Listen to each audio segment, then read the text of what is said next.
How to use Hulu Watch Party. If you would want to use Hulu Watch Party, you may follow up these steps.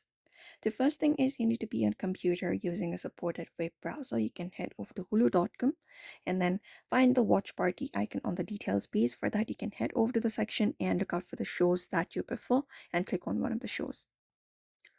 For example, this show right here. So once you are inside the show, you should be finding option called watch party option. Right beside watch movie, you will be finding 3% icon available. You may just go ahead and access that icon right there and click on it. And once you go ahead and click on it, it will give you option to watch party. So you can start the party. Before that, you can read that you must be 18 years or older to participate in a watch party. You can, by selecting start the party, you agree to watch party guidelines. So you can click on start the party once you accept it. After that, there you will be finding the link available. All you gotta do is share the link to your friends to watch this movie together. You can basically go ahead and share this link through any of the social media platforms. After that is done, you can click on start party and start the party for your watch party in Hulu. And there you go. Now your movie has been started or the show has been started on Hulu.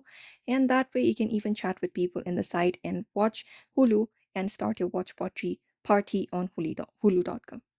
So this is it. You may follow up this method if you would like to use Hulu like watch party. So I hope this video was helpful. Give it a thumbs up and subscribe for more tips and tutorials.